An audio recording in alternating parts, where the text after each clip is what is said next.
Visibility configurations in Cubase was actually the biggest draw that had me jump from DP. And at the time, I think I had 500 or 700 tracks in Digital Performer, and you had folders that you could close, but there was no way to hide the tracks. This was 6 years ago. Digital Performer's come a long, long way. It probably even has visibility configurations now, just named in a DP sort of way. But at the time, I couldn't hide any of the tracks. So the idea of being able to hit a key command or tap a tile in Metagrid and have just my strings visible and everything else hidden was nothing short of miraculous. It really, really, really made a big difference in my template, allowed me to add more tracks, it makes it easier to navigate, I can focus on things a lot better, and I spend less time scrolling, which when you have 2,000 something tracks in a template, scrolling is inevitable if you can't hide the tracks. So in this episode, I thought what we would do is go through the visibility configurations, how I use them. I'll do a quick explanation, nothing too detailed and geeky about how they work, because I know there's a lot of other videos out there explaining it. But how it works for me, that's what we're going to talk about. And most importantly, how I integrate Metagrid with Cubase to use the and most importantly, how I integrate Metagrid with Cubase to use the visibility configurations. So this is a track from a TV show from a couple of weeks ago, a combat thing. Very combat-y. I'm going to leave the screen of my iPad up in the corner. I've scooted it out of the way as much as I can so tiles that we don't need to see aren't going to be obscuring Cubase. But this is the final version of what I see when I finish a cue, because inevitably I'm using the arranger chain to mark my total length. So that's the full length, and when I choose under visibility configurations, show tracks with data between the locators, which my shortcut is Control-J, that's exactly what it'll do. My locators are set here and here to the full width of this arranger chain. Now it'll do that for whatever you choose, and my shortcut there, locators to selection, is question mark, which on the keyboard is shift and then the little slash, the backslash. The question mark is actually the shift version of that key command. And what I'm going to do is I'll pop this key command window up, which, by the way, automatically shows whatever your last key command was. So if you want to know what key command you were using or what the command was officially called, which we're going to be doing a lot in these key command episodes, you just choose your key commands, which, by the way, I have set to Shift-L because that's the default key command shortcut in Digital Performer. And I imported manually a lot of the shortcuts and key commands that I had come up with myself or that were stock in Digital Performer, and now I use them in Cubase. But that's a great way. As soon as you open the key command window, it's going to show you the last one that you selected. Another great thing to do is you can do this and type in a key and see it says it's assigned to key commands, and you can choose to select it. So that's how I pull up my key commands window, Shift-L.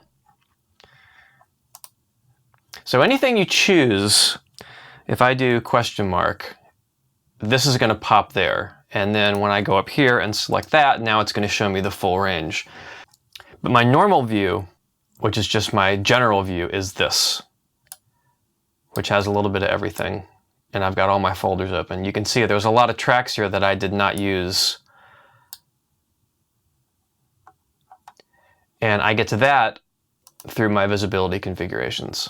I've just got it set to general. I'm not sure if these shortcuts are default in Cubase, but it's what I have them set to, Shift, and that's the number above the letters, not on the number pad to the far right. Number 1, 2, 3, 4, and 5.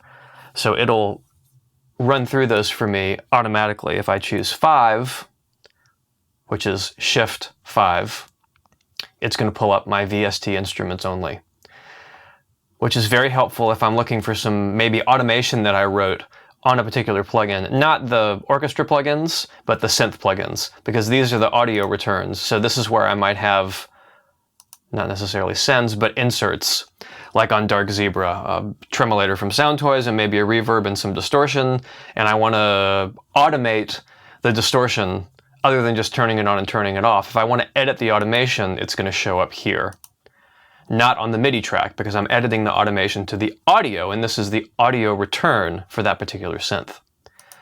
So this is essentially the only main set of channels I look at. Specific is if I want to get really geeky and save something like just drums and synths maybe, I can save it under specific. Effects, pretty straightforward. It's all my orchestral return effects. Groups is just all of my groups and how everything gets bussed out. And you already saw the instruments. So general is where I start. And what's really nice, and I can do an example here because I have something at the very bottom, I always want to have that. Another really annoying thing. I'm not sure why it does this. It loves to jump to the channel that you have last selected. And since I have some channels that are hidden, I can't have them selected. So when I scroll down here to turn this on, if you don't want it to jump back up to the channel that you have previously selected over here, which in this case was that Dark Zebra 1 audio return, make sure you click on one of these before you select a visibility on or off. That way it doesn't jump back up to where it was before. So all I'm doing here is just turning these swooshes on. And that is actually supposed to be part of my general setup. You see a little asterisk appeared here. So what I can do is update that, and then the asterisk has disappeared. And for updating, update visibility configuration under track and channel visibility. And for me, it's Control-Alt-U, which is Control and Alt is a popular combo for me because it enables me to basically do a lot of things just by holding my two fingers down on the bottom left side of the keyboard. So it's great because if you don't want to have certain things for a cue that you know you're just not going to be using, you can go through and hide things. And I'm using H, hide selected channels and tracks. So you hide whatever you want, and then you just do the update. And now when you go back, if I go to Effects, and then come back to General, those tracks that I hid are still hidden. So this is something that you can have in Metagrid if you want to. I don't, because there's only 5 of them. What I do have is a piece of paper that says what they are. And for me, Shift 1, 2, 3, and 4, and 5, that's super straightforward. Now, if you're talking about a mixing board, under Devices, you can pull up your individual mix consoles. I use the first and the third one. I don't necessarily use the second one that much, but the first one is the smaller console I have on my big TV above my monitors. The third one is the one that we just looked at, which is basically all of my VST returns, effects, the same sort of thing that you just saw. But you notice the configurations are called something different. That's because Cubase has a different set of visibility configurations for mixing boards than it does for your main window. And I really, really love this because it enables you to kind of control and see 2 different things at the same time. Normally, this is on my left screen, not over here on the right one, so I can pull it up and see it without obscuring my main screen. I never have anything covering the main screen. All my edit windows, mixing boards, and everything are on the other 2 screens somewhere, normally. Obviously, you wouldn't be able to see it, so we're sticking with this.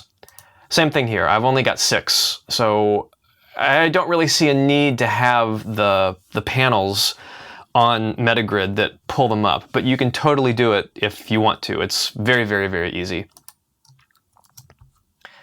So those are my orchestra returns, and this is, again, Shift 1 through 6, the numbers above the letters. My drum returns, my synth returns, I've got my contact returns on an individual one, and we already talked about this. My effects, and my groups. Usually I'm looking at my groups because I'm going through and balancing the levels of everything, probably grabbing everything, holding down Option and Shift and dragging them up and down all together at the same time so that I have a nice temporary quick link. See how that pops up? That's Shift plus Option. And that way, anything you click on when you're holding down Shift and Option, it's going to group them together only while you're holding down those two modifier keys, and do whatever it is you're doing to all of them at the same time.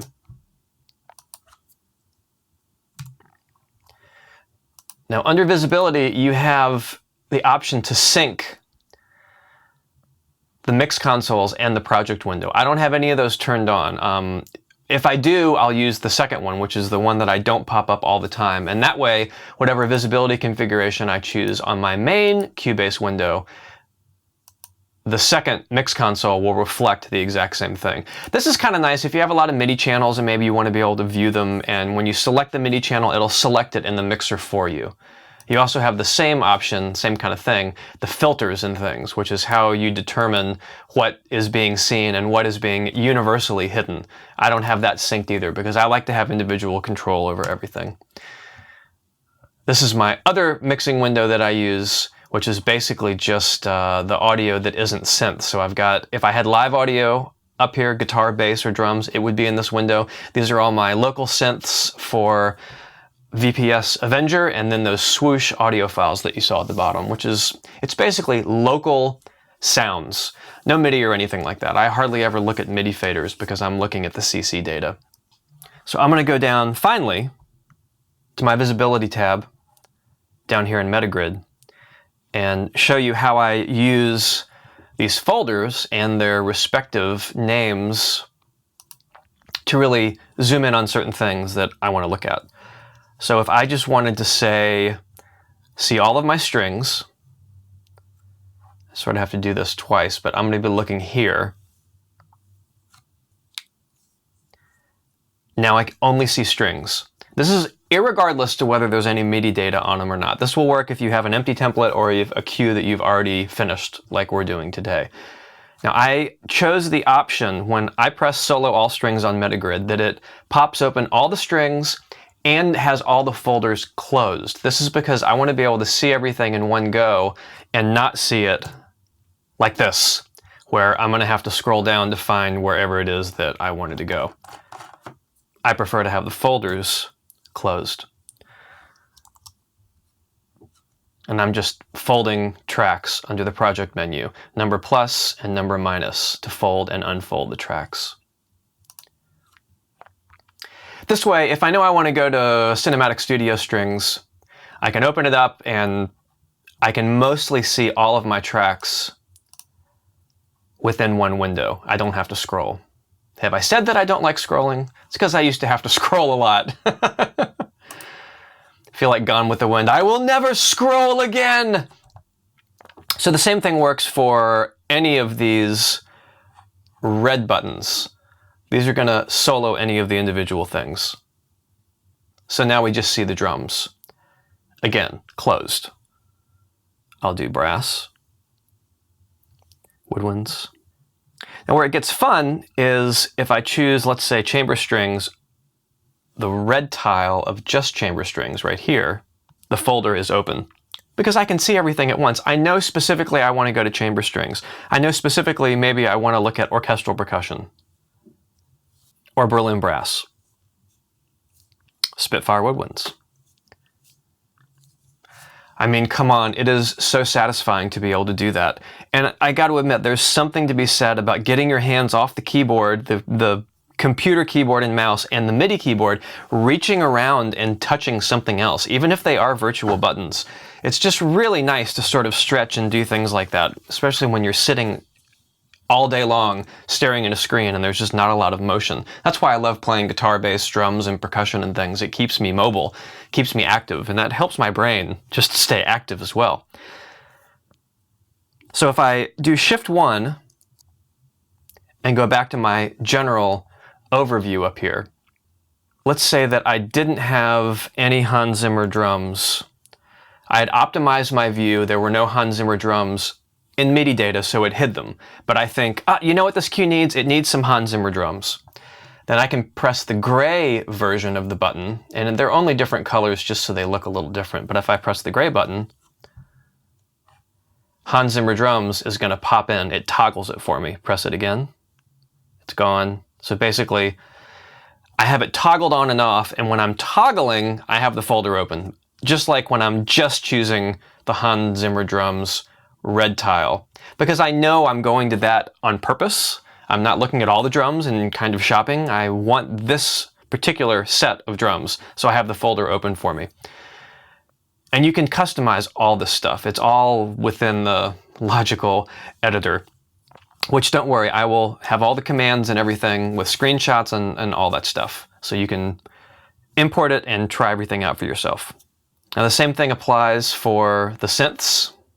If I do this, select that, Control J, not a lot of synths going on here. So if I just wanted to see all of my synths, I'm going to press that, and those are my synth choices. Or I can look at specific folders of synths.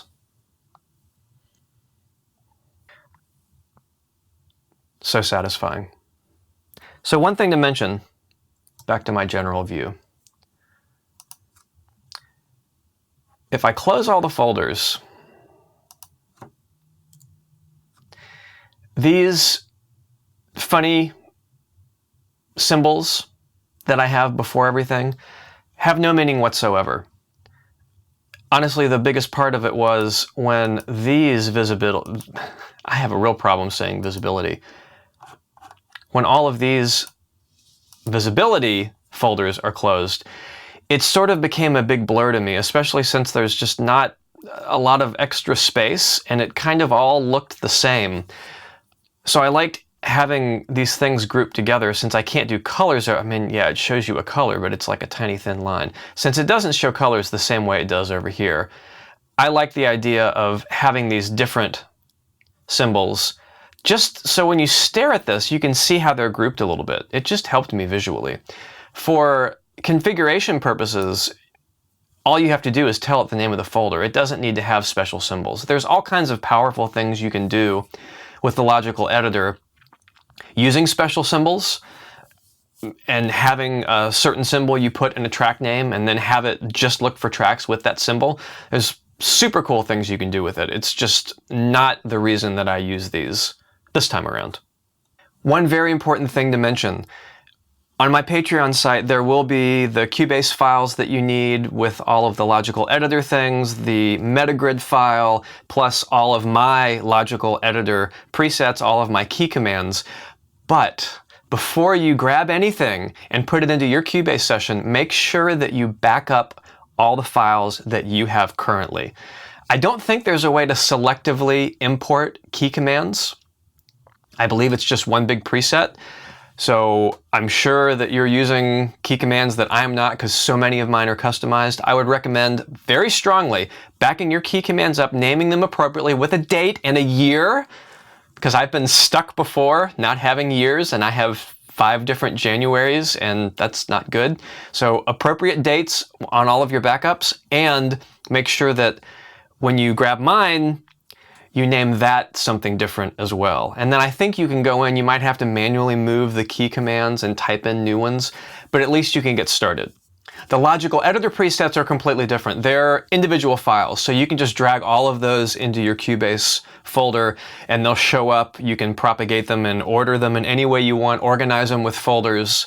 I'll probably go into that a little more once I get past all of the MIDI editing things, because it is a nice way to keep things organized when you start having hundreds and hundreds of custom files. Until next time.